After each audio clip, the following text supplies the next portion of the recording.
Hi, I'm Kurt Loder. And I'm Tabith Soren, and this is the Year in Rock 94. A look back at a year of punk resurgence and a new generation of mud-covered Woodstock masses. Rappers in trouble. Democrats in trouble. And students in trouble for just about anything they did. It was a year of big albums. And the usual bevy of hot new acts. And a year in which one of rock's most gifted groups was sundered by the suicide of its leader, Kurt Cobain. 1994 was also a year in which it became very difficult to distinguish between the garish style and substance of tabloid newspapers and life itself. It was a year of media run amok. Can I go home now? Not yet, John. It was another unbelievable year among the unbelievable people, but we can sum it up pretty quickly. Let's see, there was all the usual Michael Jackson action. The singer saved Europe this year, or at least Hungary, at least in a video he shot there, although he failed to win over all the Euro critics. I don't think that Michael Jackson has a single song which you can sing when you're drunk. Taking a break from fending off child molesting charges, Jackson also got married this year, sort of. Fans of the bride's father, the late Elvis Presley, declared themselves embarrassed on his behalf. Jackson's always entertaining family also elbowed into the act, yakking up a Jackson Family Honors Award show that, as it turned out, not a whole lot of people wanted to see. And did we mention the Wisconsin woman who changed her name to Michael Jackson? I'm going to do something that no one else will do, that no one else had the guts to do. So I went as far as changing the name. True, there were catastrophic earthquakes and floods that afflicted millions of Americans this year. But these disasters paled in comparison to such truly riveting stories as the Bobbitt penis whacking case, which resulted in acquittals all around, and even afforded reluctant amputee John Wayne Bobbitt the opportunity to unveil his refurbished member in a hit porno movie. And how about that Tanya Harding, who, as a result of a botched attack on rival skater Nancy Kerrigan, went from plucky Olympic hopeful to queen of white trash scandal, and finally, unwitting star of a wedding night sex tape that her estranged husband sold to Penthouse magazine. You can see the nose hairs in their nostrils. The story of the year, though, in this country and maybe the world, was the saga of ex-football star O.J. Simpson, whose aimless flight along the freeways of Los Angeles after being accused of the brutal murder of his ex-wife Nicole and her friend Ronald Goldman was one of the most heavily watched TV events in recent memory, as were the subsequent courtroom wranglings. As for A.C. Cowlings, the man behind the wheel during Simpson's long drive, the sudden notoriety afforded him the opportunity to go dancing with porn stars. Poor mouths of the year had to be George Michael and Prince, two millionaires whose careers weren't going all that well anymore and who now claimed that they were being held as slaves to their record companies. First runner-up in the dubious declarations department was former Washington, D.C. mayor and jailed crack addict Marion Barry, who reappeared on the scene distributing little bags of cheer to his constituents and winning re-election with a bold new political philosophy. Leadership, leadership, leadership. As for newly crowned action hero Keanu Reeves, he was elevated this year from the status of mere actor to subject of an actual college course. I think Keanu typifies a kind of entropy which isn't even capable of attaching itself to the asymmetry of mimicry. Yes, it was another year of inexplicable behavior on the part of people who will obviously never know any better. You know what to do now, right? Go home and die. Mr. Warmth himself, John Lydon. The punk rock that Johnny Lydon pioneered in the 70s came back in full force this year. So did a lot of other classic styles, lounge music from the likes of Tony Bennett, and even medieval chants from the Benedictine monks of Santo Domingo de Silos. Here's some of the other acts that broke through in a big way this year. You gotta keep them separated. Punk was back thanks to young bands like The Offspring, and despite wide media attention, they blew off the press in pure punk fashion. The band Hole started to break through in early '94 with the release of the audacious Live Through This, but the buzz was silenced by the tragedies of Kurt Cobain's suicide and the drug overdose of Hole's bassist Kristen Pfaff. Following months of rumors and scrutiny, Love and the band surprised everyone by launching a tour. When we play, it's like the Courtney thing goes away, and we know we're hot.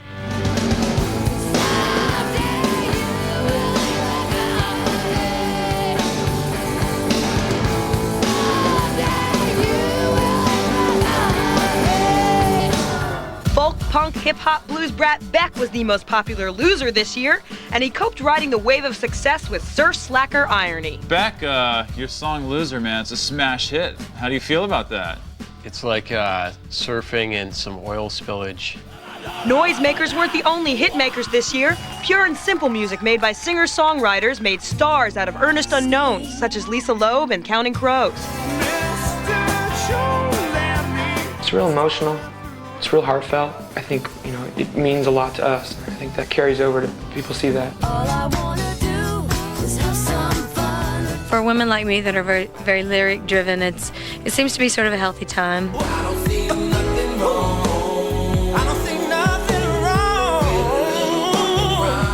It's good to know that there's a lot of people out there that don't see nothing wrong with it either. R. Kelly set a chart record this year, scoring the longest-running #1 song on the R&B charts, Bump and Grind.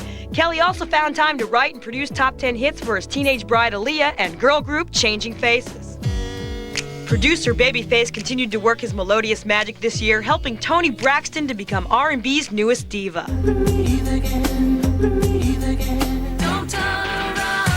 But it was Sweden's Ace of Base that moved massive amounts of pop product this year, selling more than 4 million copies of their debut album, The Sign.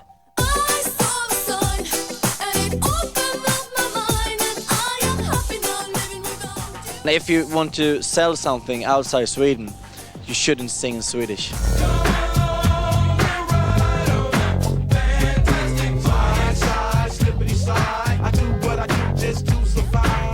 And finally, Compton's latest hip-hop graduate is Coolio. He made his mark with the platinum single Fantastic Voyage, a decidedly non-gangster jam. Everybody don't gotta be, you know what I'm saying? Even though I can be like that, you know what I'm saying? So don't trip. Coolio also gets the award for Breakthrough Haircut of the Year. Position held last year by Snoop Doggy Dog. It was a good year for selling records for the usual successful suspects: Aerosmith, Madonna, Tom Petty, R.E.M., Boyz II Men, and Mariah Carey. Here's the All-Star Honor Roll. Boyz II Men probably didn't make a lot of friends among the acts lined up behind their chart-hogging hit, one of the longest-running #1 singles ever, but at least they were modest about it. We just happened to be a group that was in the right place at the right time. Tom Petty, man of many faces, all of them deadpan, released one of his best albums in 1994. Earlier in the year, Petty released a video featuring actress Kim Basinger as a corpse. It's very tough to be dead. I must say she really threw herself into it, and I was really impressed by her dedication. She was very professional. There was a time when some would have said we're over, but yeah, we came back just to kick some ass. And apparently they did, at least at the MTV Video Music Awards.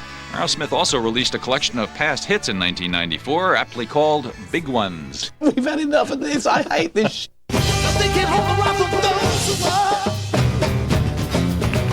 All right, yes, they were back, the surviving lively half of Led Zeppelin, with a globe-straddling MTV special and a soundtrack album called No Quarter. But why did they wait 14 years? I lost his number.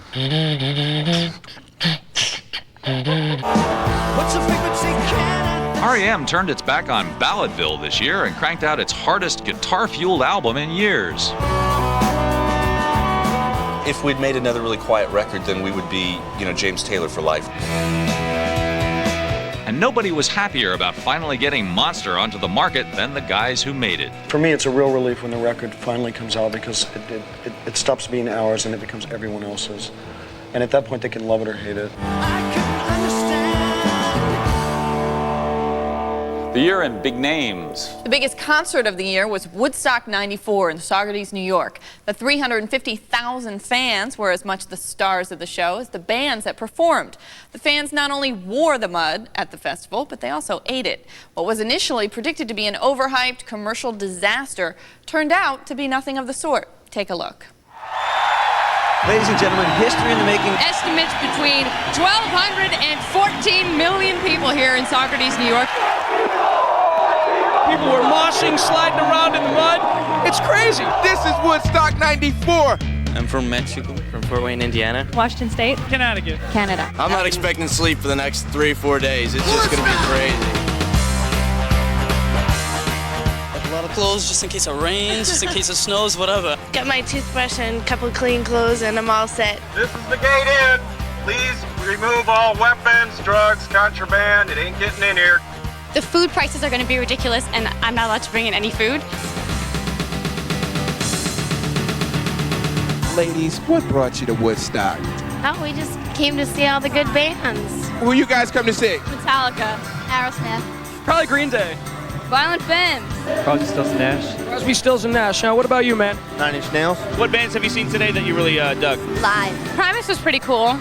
I wasn't even listening to music, just going crazy with other people, just dancing and stuff. I don't even really know who was playing. There's a lot of random acts of nudity going on. Yeah, I'll be back. You need to sit down. Lost my underwear last night because there's no, toilet paper in the bathroom. I don't really think that Woodstock is a lot to do with anything about 69 because we have a whole different attitude. People here are ready to slam.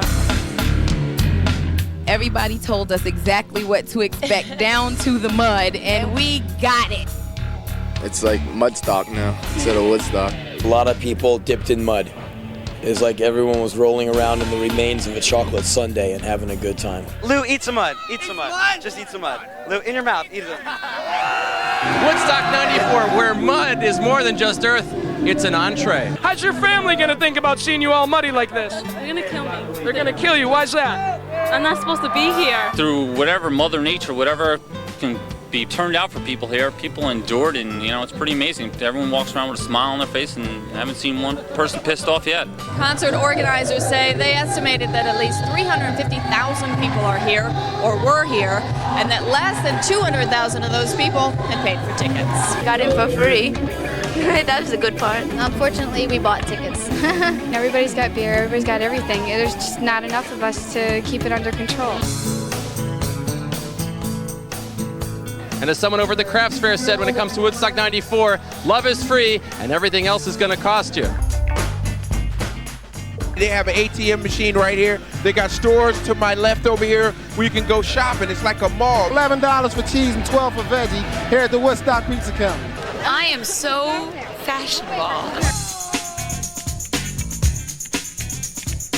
Wow, it's a potpourri of everything.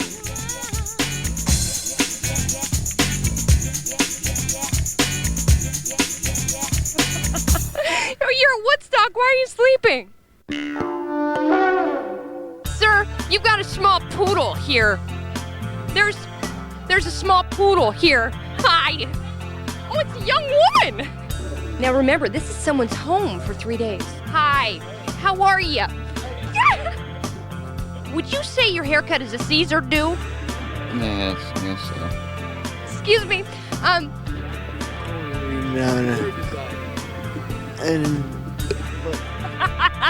Woodstock happens once every 25 years. Why are you asleep? Why am I asleep? I'm not. I was, though, a minute ago. Are you gonna go to the rave party?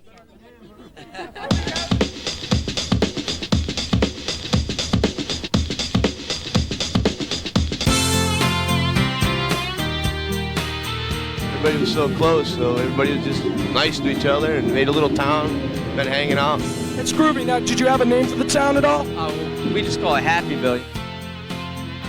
We're leaving because it's like a 9+ hour wait just to get on the bus. We just want to get on the bus and maybe shower sometime this year.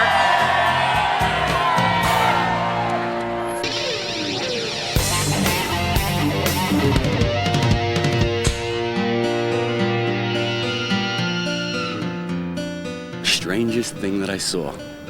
This site. This is a crusty punk's paradise. All the squatters from all around the world. I didn't come because I thought it was going to be hippie crap. Missed out on a lot of good filth and ground scores. I just ground scored these cookies, and I've been eating out of the garbage the whole time. It was great. I mean, I've never gotten to be this free with so many people. Best 3 days of my life so far. Hey, you guys give us a ride?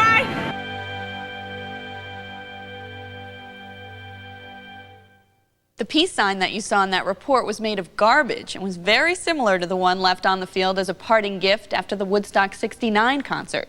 Miraculously, the whole site of this year's concert now looks brand new after $1 million of soil and seed. 1994 was also a year of loss, of course. Real-world star Pedro Zamora, who brought the horrors of AIDS into millions of viewers' homes, lost his battle with that disease on November 11th. Here's a final farewell to Pedro and some other people we lost. I will probably not see the age of 30. I will probably die before I turned 30 years of age. But that's, of course, is statistically speaking. And what I have to remind myself is constantly that I am not a statistic, I am a human being. And somehow you have to find some type of meaning to your life.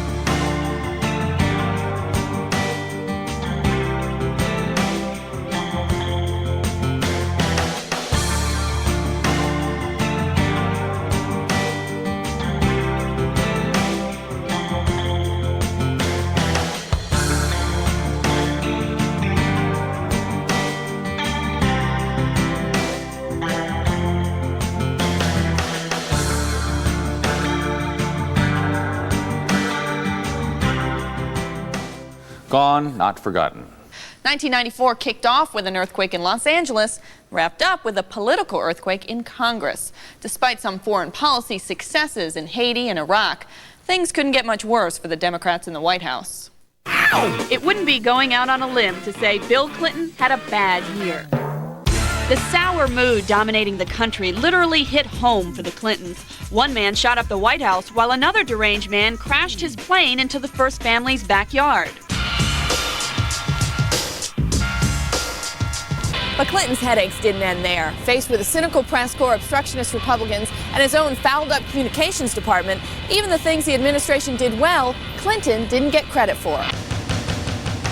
Too many times an idea was met by someone trying to stop it, slow it, kill it, or just talk it to death.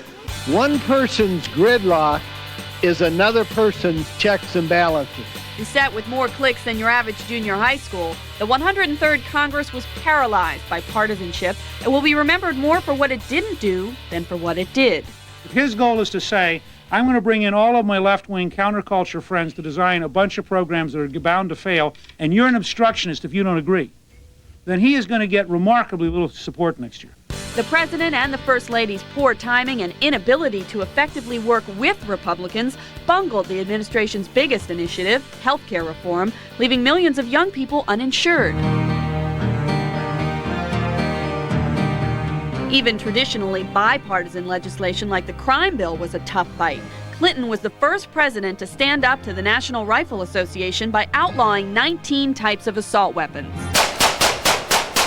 The other main obstacle to Clinton getting his message out was the White House press corps. The president doesn't like the press, and lots of members of the press don't like the president. Although you'd never know it because of the president's hostile relationship with the press, in 2 years, Clinton has already achieved more domestically than John F. Kennedy, Gerald Ford, Jimmy Carter, and George Bush combined. Bill Clinton, crime bill, education bill, new student loan system, national service, reinventing government initiative that's cutting the size of the federal government, major deficit reduction.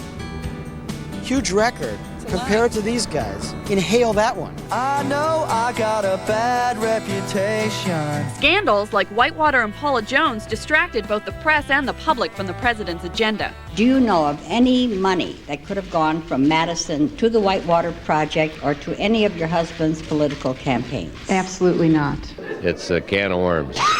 Some of the president's successes, like the National Service Program and revamping the college loan system, weren't sexy or controversial enough for Americans to pay much attention to, even though over 2 million college students will benefit. We look to you and know that you are no generation of slackers, but instead a generation of doers.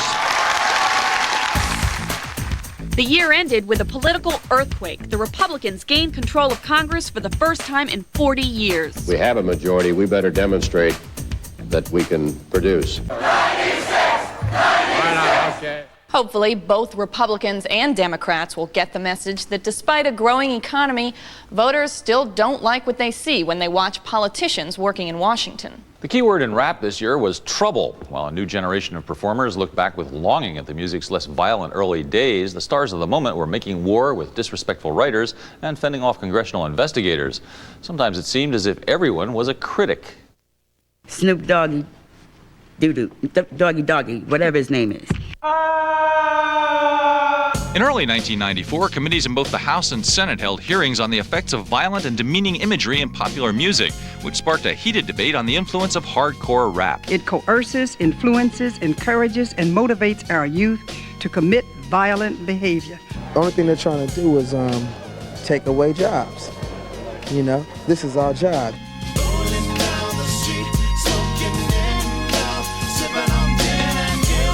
Do you think that gangster rap is promoting or contributing to the violent crimes committed by today's youth?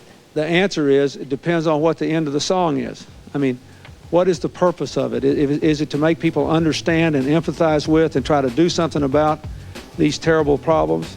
Or is it to legitimize violence and criminal conduct and ultimately self-defeating behavior? And for me to answer your question, I'd have to know the answer to that, and I just don't know enough to answer it. Gangster rap is not just no fad. We ain't making nobody kill nobody. We ain't, you know what I'm saying, promoting violence. We just exposing reality. Snoop Doggy Dogg, a man of many hairstyles, went to #1 with the soundtrack of Murder Was the Case, a mini-movie in which he also starred. Back in real life, Snoop's own murder trial was scheduled to start in January '95. We are after 2 male suspects, Dr. Dre and Ice Cube. Former NWA bandmates Dr. Dre and Ice Cube reunited to cut a track called Natural Born Killers, the video for which featured a speculative reenactment of the brutal Nicole Brown Simpson murders. 'Cause I'm a natural born killer. For Dr. Dre, it was both the best and worst of years. His Death Row Records label continued to thrive, but in August he was sentenced to 8 months in jail for violating probation. Don't block my way and don't hit my lawyer. It'd do much more good to this world, to this court, and to this community if you put me on the street. It was a bad year for Tupac Shakur. Despite starring in the basketball movie Above the Rim and landing a part in the film Bullet with Mickey Rourke, the rapper and actor will be remembered most for his national courtroom tour, which took him from California, where he spent a week in jail for assaulting filmmaker Alan Hughes, to Michigan, to Georgia, and to New York City. I'm selling records. This is what I do for a living. I'm selling records. Don't get it twisted. This is not my real life. This is not how my real life is supposed to be. Real life soon intruded when Tupac was shot 5 times during an apparent robbery, then left the hospital only hours after surgery, and appeared the next day in court bandaged, weak, and wheelchair-bound. Please, give me some space, y'all. Please, man. Tupac wasn't on hand to hear the jury's verdict, guilty on 3 counts of sexual abuse. The story also wasn't good for TLC rapper Lisa Left Eye Lopez, who was arrested and accused of torching the mansion of her boyfriend, Atlanta Falcons wide receiver Andre Rison. Later, as an apparent joke or publicity stunt, Left Eye and Company appeared in firefighter's gear on the cover of Vibe magazine. News for Salt and Peppa this year, however, was nothing but good, and lots of new talent from the East Coast also hit it big nationwide. And here comes a brand new flavor in your Air Max, a brand new flavor in your Air. Cash rules everything around me. Green, get the money. Dollar bill, yo. Whose world is this? The world is yours. The world is yours. Smart.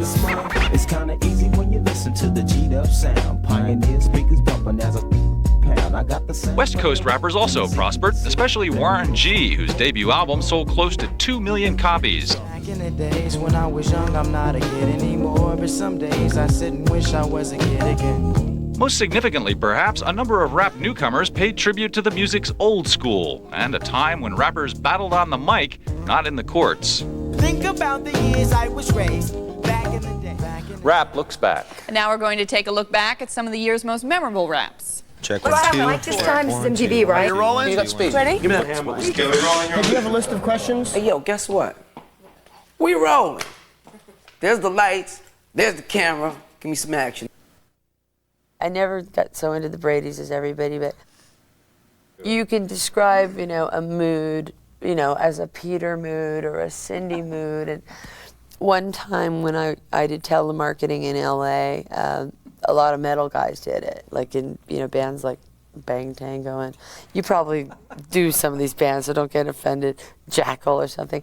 And they did a pool one time. They were real scared of me, and they came up to me and they said, the one guy came up to me and they were real intimidated by me. I don't know why, and he goes, "We just want to know. We made a bet. Are you Cindy Brady, like growing up and having to do telemarketing?"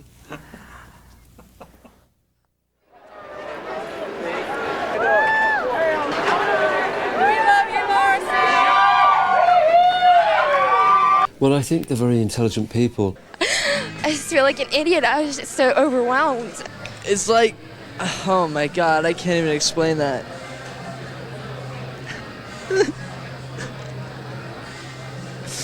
his personality, his being. He's a wonderful person. He's very loving, understanding. He's just a great guy, and a lot of people have already said that about him, so I can't say anymore. They will literally do anything and go to any lengths and be as extreme as possible. I've been here for 43 hours. I think they actually just like the way I sing. He's just Morrissey, and that's all there is. What do you think you're most known for? Your acting, your music, or the controversy that surrounds you? My big mouth.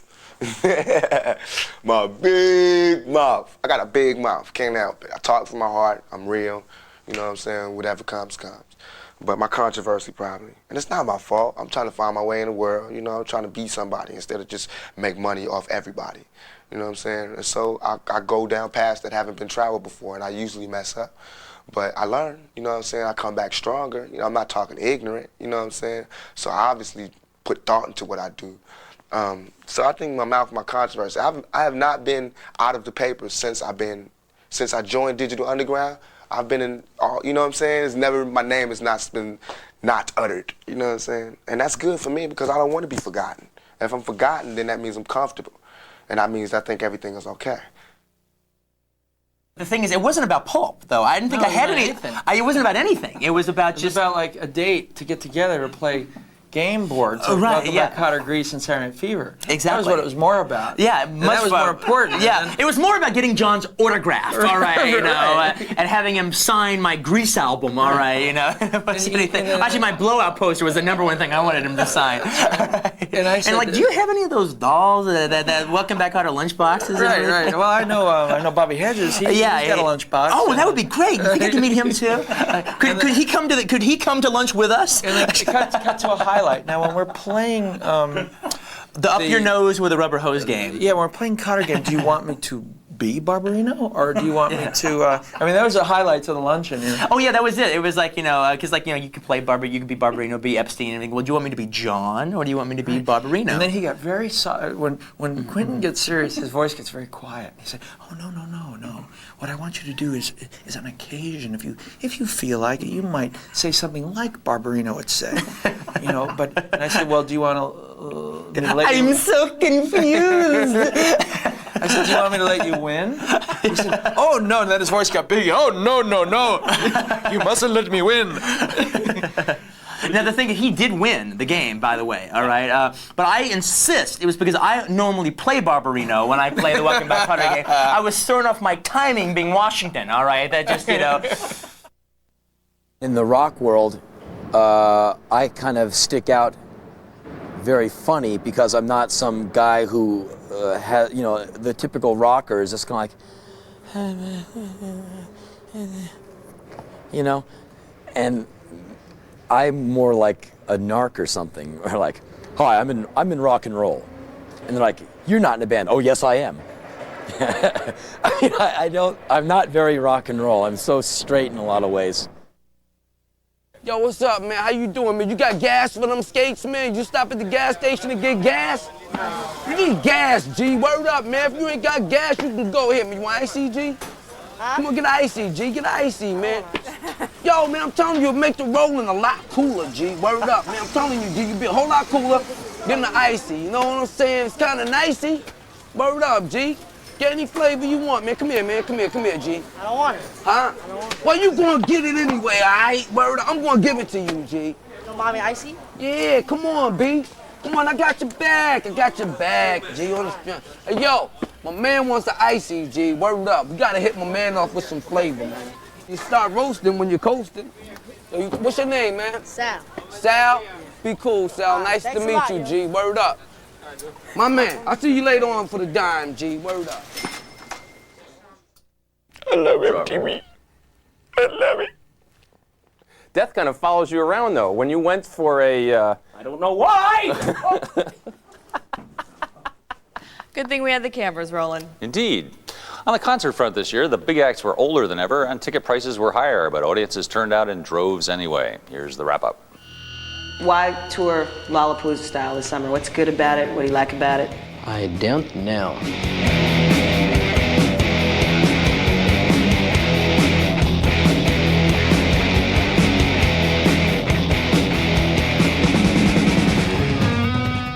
basically still are excited at the prospect of like seeing a lot of bands for a relatively low amount of money.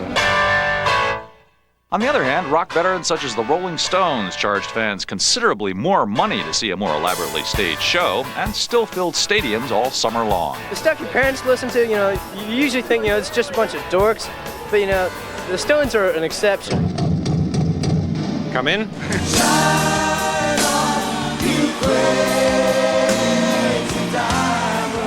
Excellent show. It restored my faith in going back out to concerts again.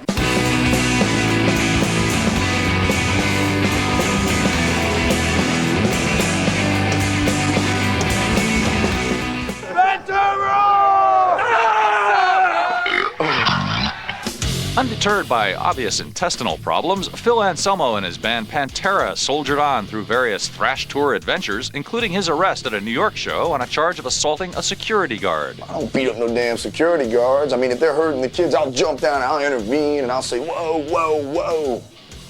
Knock it off, Hulk. In an even more significant legal development, Pearl Jam canceled a planned summer tour, complaining that the hefty service charges imposed by Ticketmaster, the giant concert ticket agency, made it impossible for the group to offer fans low-priced shows. Pearl Jam was so angry about this situation that it filed an official complaint and wound up testifying before Congress. Fans can go from one music store to another to find the best deal on a CD, but they can't go anywhere but Ticketmaster for concert tickets. All in all, 1994 was the biggest grossing concert year in memory, a tribute to the public's willingness to shell out for extraordinarily pricey tickets and to the staying power of the small army of rock veterans who took to the road. I think music is something that's well worth the price no matter what cost. The very expensive year in tours. It was a hellish year in schools across the country. Students' rights were being called into question left and right. Students fought for what they could wear, what they could say, what parts of their bodies they could pierce, even who they could take to the prom. Allison Stewart has this report. When you hit the front door of a public school, do your rights end? No. The Supreme Court has ruled for the last 25 years that the Constitution doesn't stop at the schoolhouse gate.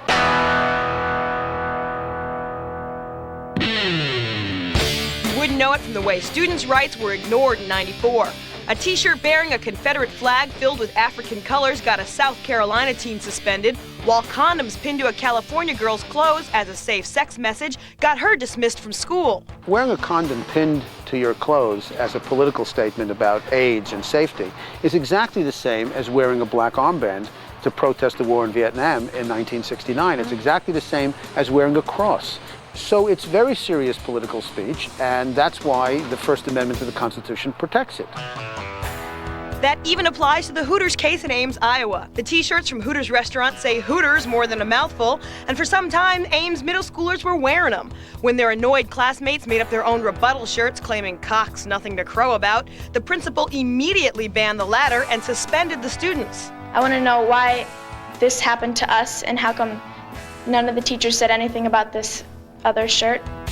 Teachers in Wellington, Texas said something about Jonathan Skelton's nose ring. They said it was a disruption, therefore he was put in educational confinement. It wouldn't be that bad if it was just my classes, but I can't eat, I don't have lunch with them. Yeah. I think they're just trying to make it as hard on me as they can, so I'll take it out. They shouldn't have the right to tell me what I can wear and what I can't wear. That's even in question in California. In August, Governor Pete Wilson signed a law allowing public schools to require uniforms, following up an earlier ban of baggy pants and other supposedly gang-related clothing. While in Georgia, a moment of silence went into effect in July. A popular idea in '94, reopening the controversy surrounding school prayer, which was ruled unconstitutional in 1962. This is Snellville, Georgia, and on the first day of classes at South Gwinnett High on August 22nd, the day began with a moment of silence. Social studies teacher Brian Bound wasn't silent that morning. He lectured through the quiet time on the separation of church and state, and the next day he was suspended. In the neighboring state of Alabama, Principal Hewlin Humphreys threatened to cancel the prom if interracial couples attended. Ravonda Bowen, a biracial student, wanted to take her white boyfriend. It was Humphreys' response that led ultimately to a Justice Department investigation. I said, who am I supposed to take? Because I'm biracial. He said, that's a problem. Your mom and dad made a mistake. He denies that he ever said it's your mistake. Yeah. Is that true? I've heard him deny it, but I know he did say it, and everyone else knows he did say it.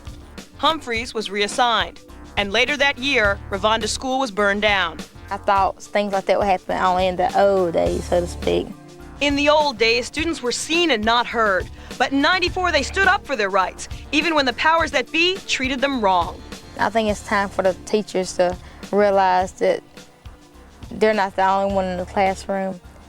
Everyone should be looked at as an equal throughout the school or anything. Do you regret anything that you've done? Do you regret? I don't regret nothing, nothing. Another area of controversy is the privatization of public schools, taking them out of the hands of school boards and turning administrative duties over to private firms, which was recently proposed in Hartford, Connecticut, to make their schools run more efficiently. Back in the world of music, the single worst day of the year was pretty surely the day that Nirvana leader Kurt Cobain took his own life. No one who lived through that barrage of bad news is likely to forget it. At the end of 1991, Nirvana burst seemingly out of nowhere and changed the face of modern rock music. But Kurt Cobain, Nirvana's gifted, then 24-year-old singer and songwriter, was unable to enjoy their newfound success due to depression, an excruciatingly painful lifelong stomach ailment, and drugs. I was in pain. I mean, I was in pain for so long that I didn't care if I was in a band. I didn't care if I was alive. I mean, it had been going on and building up for so many years that I was, you know, suicidal. I mean, I just didn't want to live. 2 years later, however, with the release of In Utero and another successful tour, Cobain's spirits were up. About a year and a half ago, I was completely fed up with the whole thing. I didn't want to be a rock star at all. It was freaking me out, you know. But I've had 2 years to recuperate.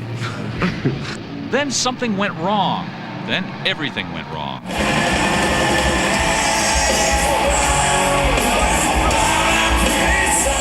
Embarking on a European tour, Cobain quickly became sick and started canceling concerts.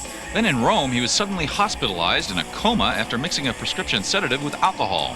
At the time, it was said to be an accident, but there was nothing accidental about what happened next. Hi, I'm Kurt Loder with an MTV News special report. The body of Nirvana leader Kurt Cobain was found in a house in Seattle on Friday morning, dead of an apparently self-inflicted shotgun blast to the head. Cobain's mother had said earlier that he had not been heard from for some 6 days, and she was concerned. Police said a shotgun and suicide note were found beside the body. It was discovered by an electrician who had showed up at around 8 a.m. to do some work at the house. He looked in a window and said he recognized the body on the floor as Cobain's. He was fully clothed. There was a note. I only read the bottom lines on it. Bottom 2 lines said, I love you, to someone. The suicide note was addressed to Courtney Love, Cobain's wife and the mother of his baby daughter, Frances Bean. My mother used to tell me that her mother had died when she was young. She said the last time she talked to her mother, they had a fight about something, and then she never saw her again. Did you actually get to say something nice before the end at all?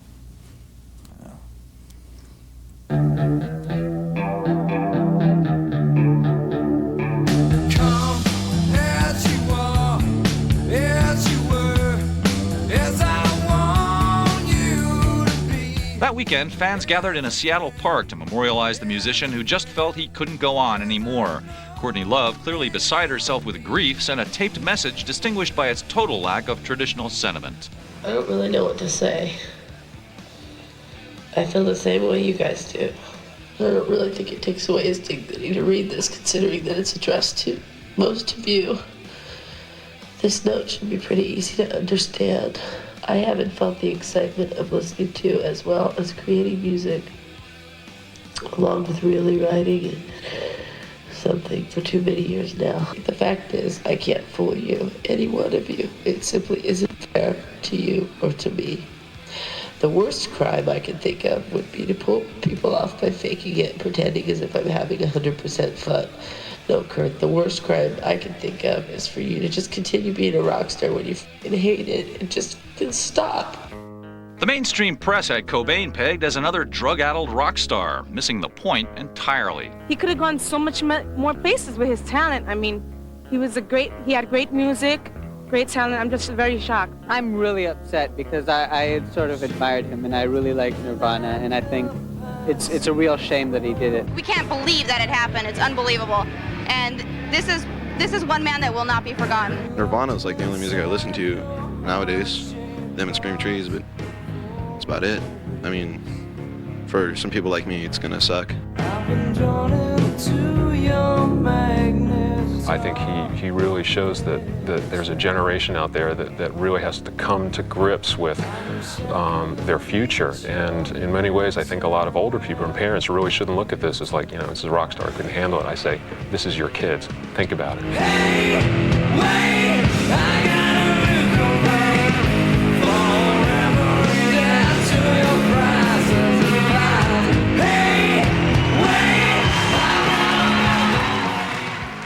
It'd be silly to say that it doesn't feel like there's something missing, and I think about Kurt every day.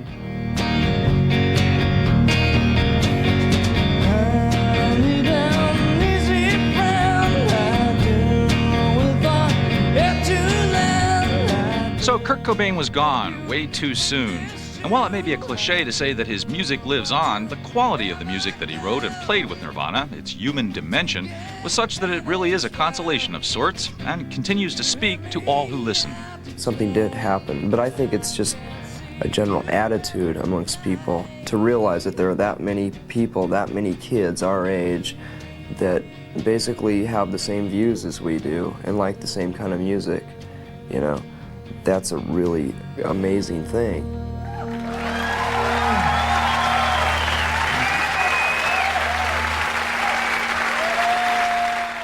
The mightily gifted Kurt Cobain, he is missed. Yes, he is. Well, there you have it, the Year in Rock 1994. Hope you enjoyed it. Hope you survived it. And hope you'll take to heart some of these parting comments. We'll see you in the new year. Roll credit. Watch this.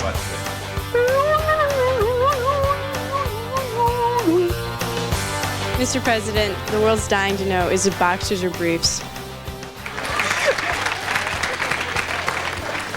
Usually briefs. Oh, jeez. Wait, we got to do that. You can't see it.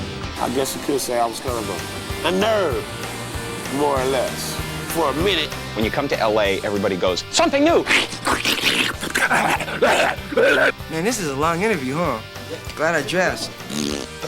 We went out there and we blew things up. We set things on fire. We bled for the people. We jumped into the people. We had one hellacious rock and roll good time. Wait, I'm getting a call. Hello? Live. Why must he turn this interview into a house of lies? See how many times you can watch it in the same day. All right.